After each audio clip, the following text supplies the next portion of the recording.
Hola, buenas tardes a todos, bienvenidos al Ateneo 586. Mi nombre es Alejandro Gayera. En esta oportunidad les voy a presentar wearables y su integración con la historia clínica electrónica dentro del track de biosensores, bioseñales y wearables. Vamos a contar primero con una introducción, luego los objetivos de la presentación. Luego les mostraré 3 publicaciones en las cuales utilicé para este Ateneo y finalmente unas conclusiones.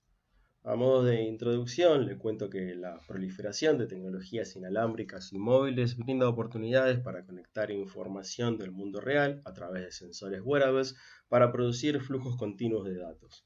Estos datos recopilados tienen el potencial de ser analizados y utilizados en tiempo real para impulsar a las personas a cambiar el comportamiento, reducir los riesgos para la salud u optimizar los resultados de la salud. A medida que los centros de atención médica van más allá de la implementación de la historia clínica electrónica, la integración de datos de dispositivos conectados, incluidas las tecnologías wearables, están ganando velocidad. Sin embargo, los esfuerzos principales se han dirigido hacia la miniaturización y el desarrollo de nuevas funcionalidades y se ha prestado menos atención a lo que se refiere a la infraestructura de la recopilación de datos, el uso de protocolos de transmisión de datos estandarizados y el suministro de datos de sensores para su posterior uso.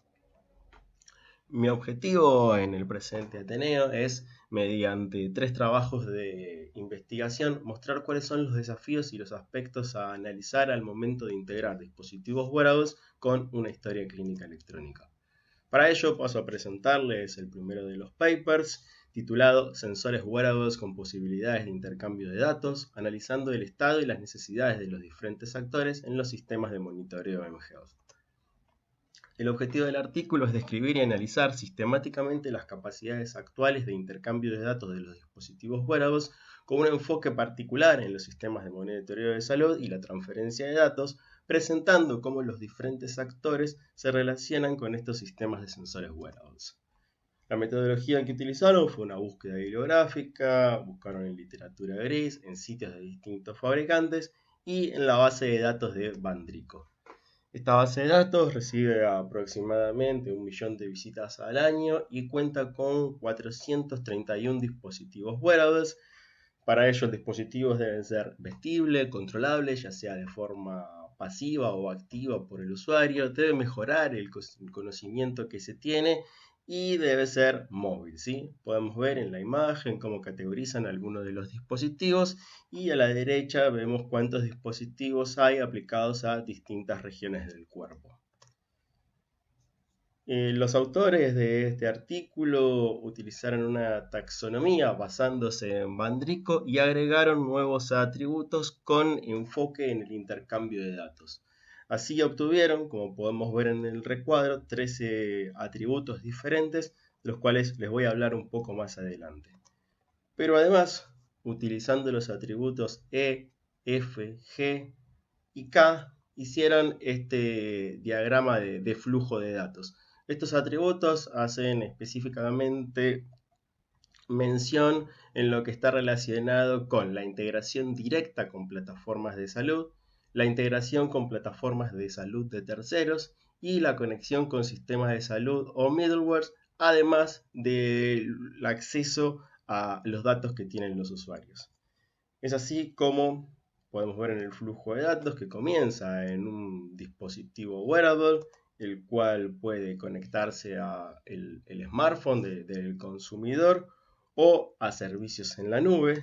Estos, a su vez, se conectan con distintas plataformas de salud. Estos pueden ser Google Fit o Apple Health. Y Google Fit particularmente puede conectarse con servicios de fitness de terceros, los cuales a su vez pueden conectarse con middlewares y estos por último a la historia clínica mediante un intercambio de datos estandarizado. Además puede haber una conexión directa, por así decirlo, entre el smartphone y una historia clínica, como es el caso de uno de los papers que vamos a ver.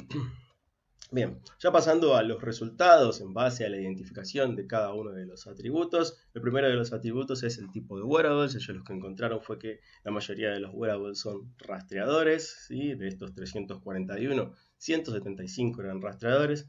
seguido de smartwatch, guantes, gafas, bombas de insulina, auriculares, páncreas artificial, prótesis y herramientas industriales. El siguiente atributo fueron las interfaces de comunicación y protocolos de datos. En esto, a la cabeza, el Bluetooth como interfase de comunicación, seguido por USB, Wi-Fi y otros. Lo que vieron fue que la mayoría de los fabricantes de wearables prefieren un formato propietario de transmisión de datos.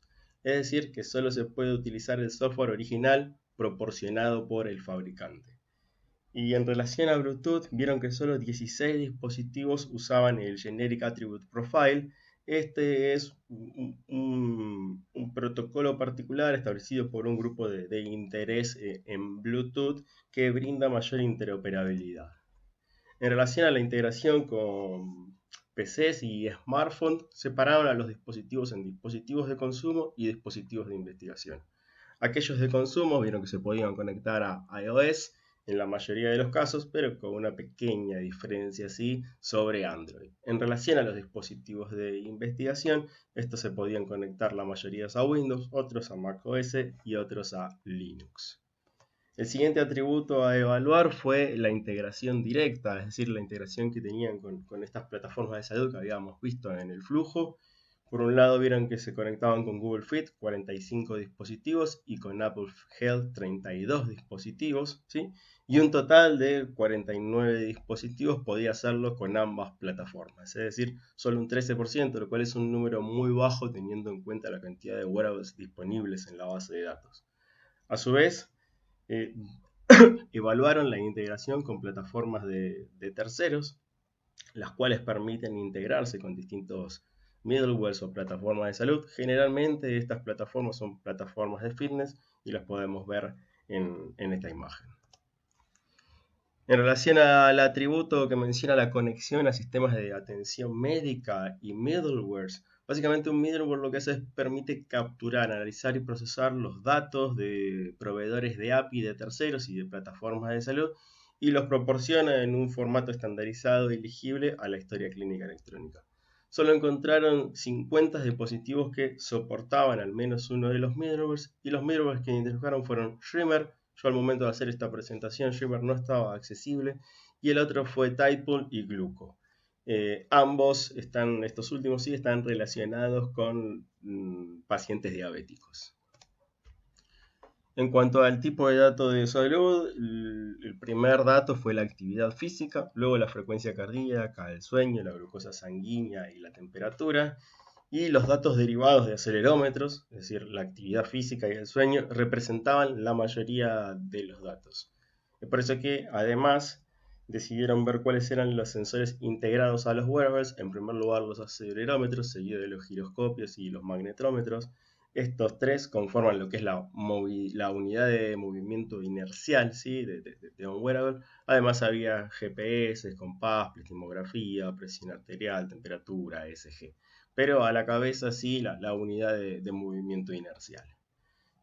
En relación al atributo de dispositivos médicos, solo 21 dispositivos estaban certificados ya sea por la Comisión Europea o por la FDA como dispositivos médicos.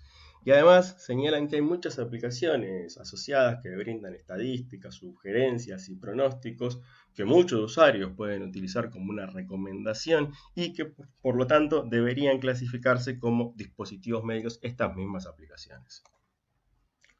En relación al acceso de los datos del usuario desde los sensores, esto se evaluó en un total de 137 dispositivos. 9 dispositivos utilizaban la red local para la transferencia de datos y 91 hacían la transferencia de datos a través de servicios web asociados en la nube. En relación a la posibilidad de desarrollar aplicaciones nativas, solo 62 dispositivos tenían la capacidad de ejecutar aplicaciones desarrolladas a medida y ellos consideran que es importante porque de esta manera se puede explotar mejor las capacidades del dispositivo, como generando por ejemplo una interfaz de usuario de visualización personalizada, mayor utilización de los sensores integrados y la capacidad de combinar datos. Y en cuanto a la disponibilidad de estos dispositivos que se encontraban en la base de Bandrico, vieron que 25 dispositivos estaban discontinuados o en fase de diseño e incluso identificaron un fraude. Como discusión de estos atributos, podemos decir que solo un pequeño porcentaje de dispositivos admite las plataformas de salud de los dispositivos inteligentes, ya sea Apple Health o Google Fit. Además, podemos ver que si bien el Bluetooth es la opción más usada, un subconjunto muy específico de dispositivos como los medidores de glucosa y las bombas de insulina van a seguir usando protocolos de administración inalámbrica patentados debido a razones de seguridad y privacidad que esgrimen los fabricantes. Además, los servicios web basados en la nube utilizan la tecnología REST para admitir la interoperabilidad con aplicaciones de clientes de terceros. Sin embargo, el uso de API REST no implica el uso de un formato de datos estandarizado para el transporte de estos datos. Por otro lado, los fabricantes de dispositivos suelen diseñar sus propios esquemas de datos patentados que se utilizan para transferir datos, y esto representa un desafío a la hora de integrar múltiples dispositivos en un solo sistema. Y por último, la gran cantidad de dispositivos no certificados plantea dudas sobre la confidencialidad de los datos, ya que los algoritmos que se ejecutan dentro del dispositivo son propietarios. Otro de los aspectos que analizaron dentro de los resultados fueron las perspectivas de los stakeholders, en este caso los desarrolladores. Para ellos vieron que son muy pocos los dispositivos que admiten protocolos estandarizados como el Bluetooth Low Energy High Profile and Service. Por lo tanto, la cartera de dispositivos que se pueden integrar en el software de mHealth de terceros sin un servicio de recopilación de datos basado en la nube es muy limitada. En relación a los proveedores de plataformas de salud, vieron que hay tres factores principales que se tienen que evaluar a la hora de integrar un wearable con la historia clínica. El primero es la confiabilidad de los datos, el segundo es la certificación de estos dispositivos y el tercero es los riesgos en la transmisión de datos. Si bien el reglamento de la Unión Europea, el GDPR, establece un consentimiento explícito para los usuarios, IPA en el caso de los wearables o cuando se trata de wearables para el consumidor o para el usuario no tiene ningún tipo de injerencia. No obstante, si esto se transforma en datos de salud, sí la tiene. Bien, y el último de los stakeholders evaluados fueron los pacientes. En este caso, los dispositivos Bluetooth poseen el mayor potencial de comunicación con smartphone, y la integración directa de plataformas de salud, agregando datos de múltiples dispositivos portátiles en un solo lugar, se vuelve cada vez más importante. ¿Por qué? Porque cada vez son mayor la cantidad de wearables que tiene un usuario, y si tiene que estar entrando a una aplicación distinta a la vez para poder ver la información, esto se puede tornar bastante molesto para el usuario. Como conclusión de esta última parte, podemos decir que el usuario se encuentra cerrado en un ecosistema de opciones limitadas por los fabricantes de dispositivos, lo que plantea también preocupaciones sobre el uso secundario de estos datos personales de los usuarios. Además, los desarrolladores de aplicaciones generalmente no pueden utilizar el potencial de un dispositivo, como ya vimos, sí, porque su código está completamente cerrado, y pocos dispositivos admiten la transferencia de datos con protocolos estandarizados. Se propone por ello un uso más amplio de protocolos de comunicación abiertos y estandarizados para proporcionar a los desarrolladores de aplicaciones una alternativa a los servicios en las nubes patentados y a las herramientas de comunicación que a menudo están estrechamente integradas con estos dispositivos. La verificación de un modelo de predicción de datos es un requisito que aún no está satisfecho por las autoridades reguladoras, y solo una pequeña cantidad de dispositivos cuenta con la aprobación de la Comisión Europea o la FDA. Pasando ya al segundo artículo, este se titula Selección de tecnologías de salud móvil para la integración de historias clínicas electrónicas, estudio de caso. En este caso, el objetivo del artículo fue, mediante un reporte de casos, describir un método creado por un modelo de telesalud para evaluar la selección de dispositivos para integrarse con la historia clínica electrónica. La metodología que usaron fue formar un equipo de investigadores, médicos y profesionales de tecnología e informática con tres consideraciones claves: la validez clínica del dispositivo a integrar, la satisfacción del paciente y la facilidad de uso tanto del dispositivo conectado como de la aplicación asociada. Para ello utilizaron el MAST, que es un modelo de evaluación de aplicaciones de telemedicina, y lo modificaron para reflejar variables necesarias en la selección de tecnologías wearables y su integración con la historia clínica electrónica. Este incluyó detalles sobre si era de clase médica o no el dispositivo y aspectos tecnológicos de la FDA, así como la conexión vía Bluetooth o Wi-Fi. Este modelo, el MAST, consta de 3 pasos. El paso 1 se denomina consideraciones previas, el 2 una evaluación multidisciplinaria y el tercer paso es la evaluación de la transferibilidad. En cuanto al paso 1, consiste en determinar el propósito del dispositivo y las alternativas. El 2, la legislación, es decir, cuáles son los reglamentos y las acreditaciones en torno a este dispositivo y en torno al problema que se desea evaluar. ¿Cuál es el reembolso? Es decir, ¿quién va a pagar por esto? ¿Lo va a pagar el financiador? ¿Lo va a pagar el propio hospital? La madurez, los tiempos de desarrollo y los recursos necesarios. Y por último, el número de pacientes que va a estar involucrado para realizar un análisis económico. El paso 2 involucra una evaluación multidisciplinaria en 8 dominios. El problema de salud y la descripción de la aplicación, la seguridad en relación a la FDA en este caso, la efectividad clínica, las perspectivas de los pacientes, los aspectos económicos, aspectos organizacionales, la equidad, aspectos socioculturales, éticos y legales, y por último, aspectos tecnológicos.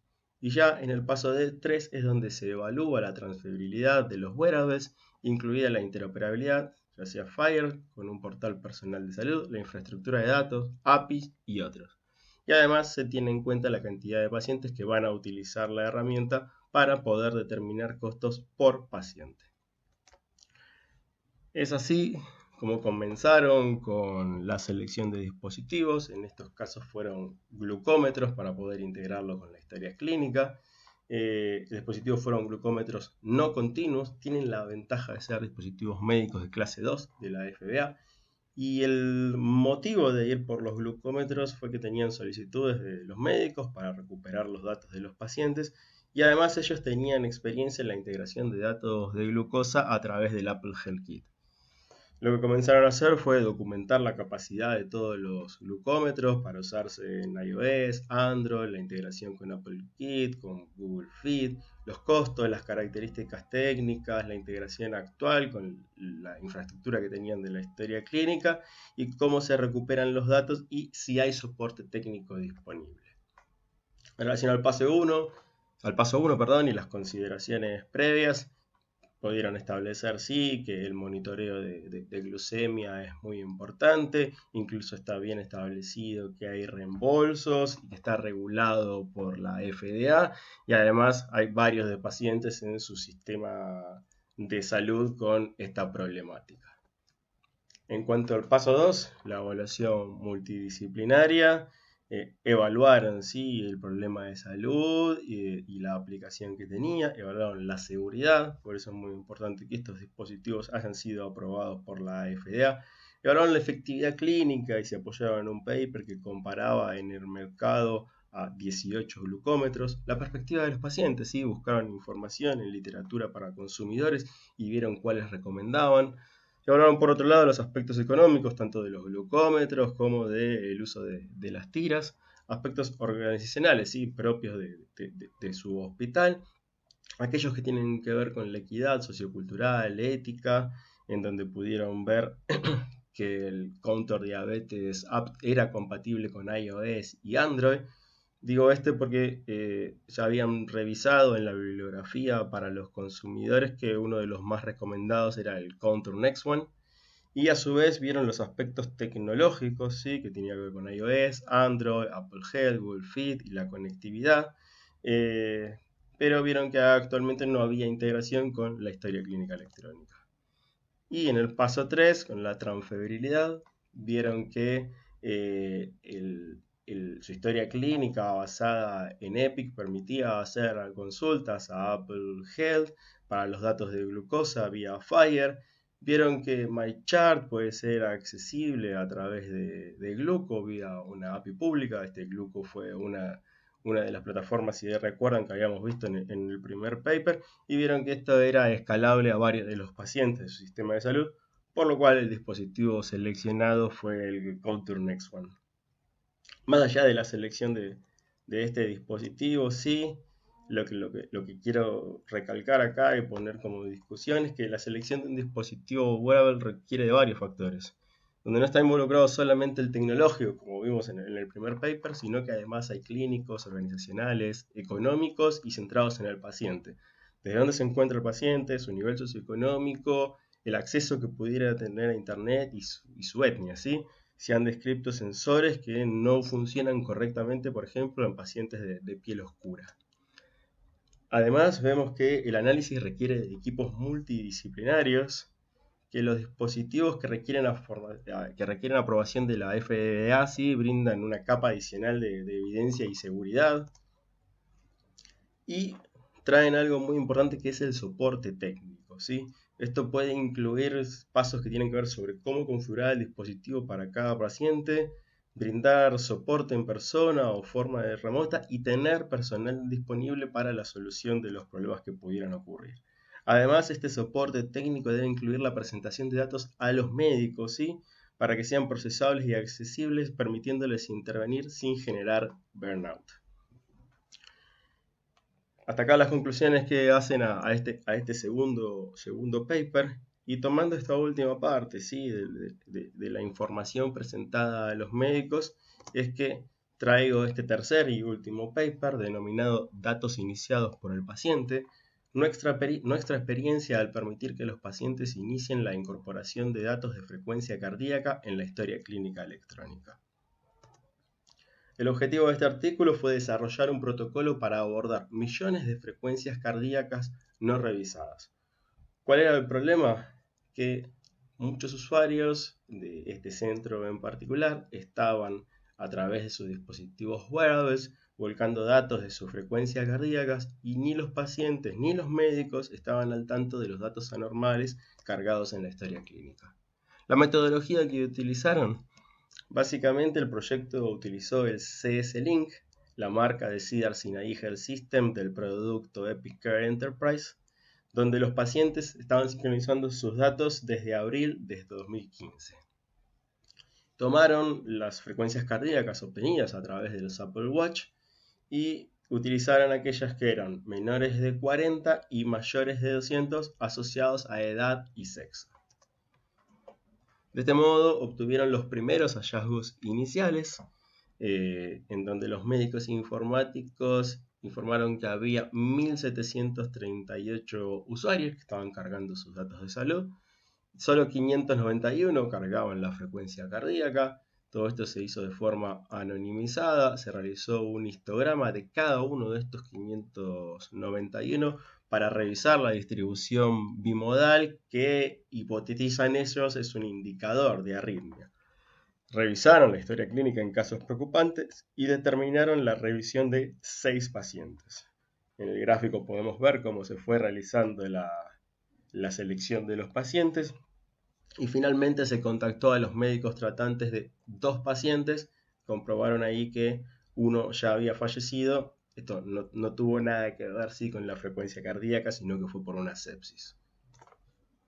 Luego de estos hallazgos iniciales, realizaron toda una revisión del proceso por parte de los médicos informáticos y se desarrolló un dashboard utilizando Tableau que permitía incluir el conteo de pasos, y establecieron distintos pasos para este proceso.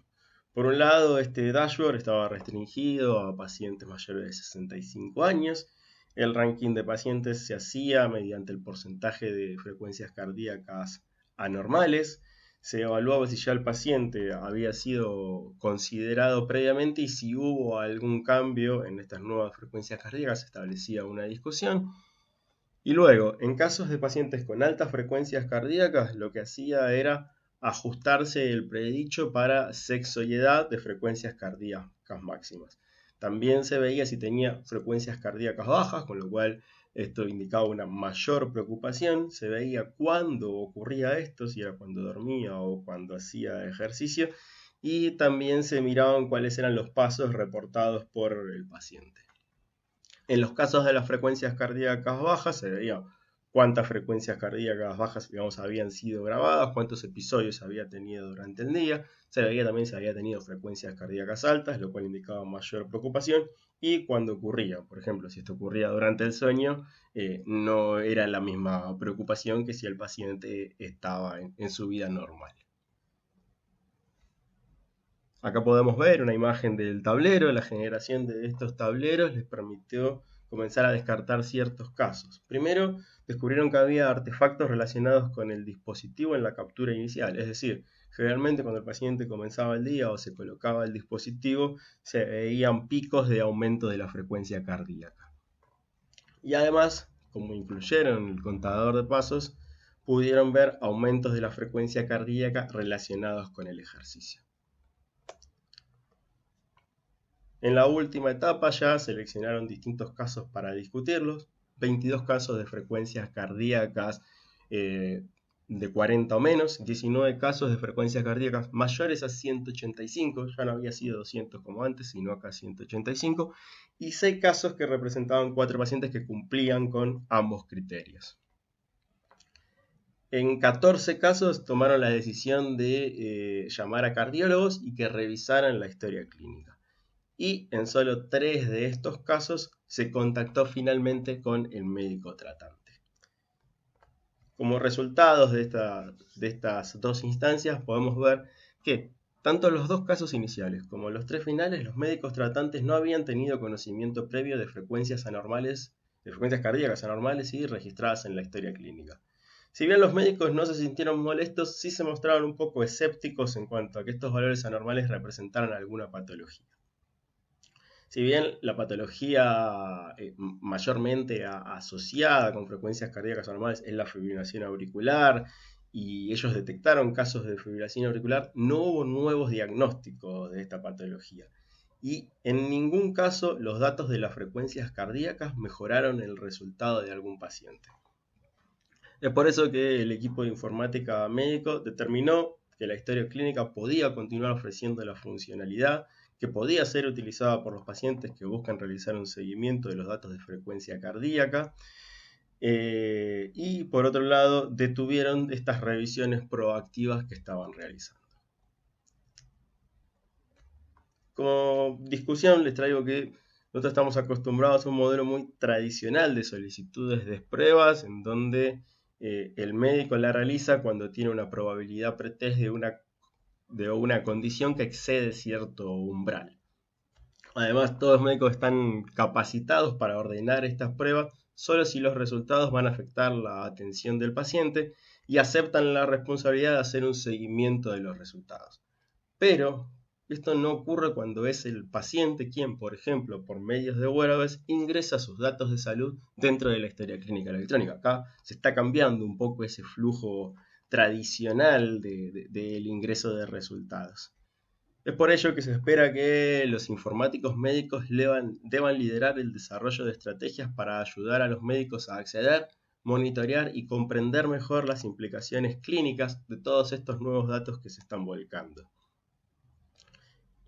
Y además reconocen que con el tiempo la mayoría de los datos generados por pacientes serán consumidos continuamente por algoritmos que alerten a los médicos o desencadenen otras acciones. De hecho, ellos lo que hicieron es, en base a la experiencia, comenzar a desarrollar un algoritmo.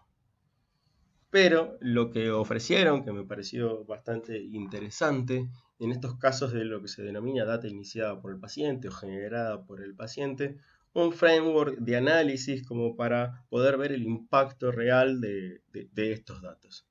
Por un lado, propone identificar el nuevo tipo de datos iniciados por el paciente y los flujos de trabajo típicos mediante los cuales se completará la historia clínica, incluidos los dispositivos que se van a usar para recopilar esos datos.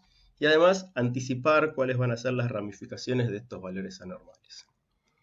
Como punto 2, proponen considerar si alguna información del portal personal de salud del paciente requiere modificaciones. Considerar crear o modificar un acuerdo explícito para abordar este tipo de datos, por ejemplo, un acuerdo para tomar solo los datos de los dispositivos vinculados para las cargas continuas, es decir, tomar solo los datos de un dispositivo y que no se pueda cargar ningún otro más dentro de la historia clínica. Convocar a un grupo de informáticos clínicos para recopilar información y discutir la población afectada, los profesionales relevantes, la conciencia del paciente y del médico sobre los datos anormales y la precisión de los datos y sus implicancias clínicas. Como punto 4 proponen considerar cómo otros datos de la historia clínica podrían aprovecharse para generar contexto y entender mejor los datos que se están volcando el paciente en ese momento y si se asocia a una patología tratable o no. Y además, en el punto 5, proponen considerar las posibles consecuencias adversas en la supervisión del informático, incluida la introducción de gráficos sin el permiso explícito del paciente o del profesional y los riesgos de resultados de falsos positivos. Y por último, sugieren perfeccionar iterativamente cualquier esfuerzo de monitoreo con contribuciones de un equipo de profesionales de tecnología de la salud, informáticos clínicos, médicos y los pacientes relevantes. Bien, luego de haber visto estos 3 papers, planteo como conclusiones finales que si bien la mayoría de los wearables carecen de protocolos y estandarización que permitan la interoperabilidad, varios centros de salud han comenzado a integrarlos en sus historias clínicas. Existen además aplicaciones y dispositivos que ofrecen su propio portal para la visualización de datos, pero no ofrecen compatibilidad con iOS y Android. Y dado este escenario, se hace necesario evaluar las capacidades de un dispositivo o plataforma a través de APIs para que los datos puedan agregarse productivamente y usarse en un entorno clínico. Es por eso que a mí me pareció muy interesante el flujo de datos que marcaba el primer paper para comenzar a analizar un dispositivo wearable desde el punto de vista tecnológico y también las implicancias de esto que esto tiene sí para los actores, tanto para los pacientes como para los profesionales de la salud, como para los propios desarrolladores. Además, si bien las tecnologías wearables prometen beneficiar la prestación de atención al paciente y su autogestión, existen muchos desafíos con la integración en la atención médica. Por otro lado, la regulación es limitada y falta una evaluación científica rigurosa de muchos dispositivos, con lo cual hay muchos dispositivos en el mercado y los pacientes y los médicos deben probar la calidad de los datos, la interoperabilidad y la utilidad de cada uno de ellos. Además, la rápida evolución en el mercado de estos dispositivos requiere frecuentes reevaluaciones y actualizaciones de software del sistema.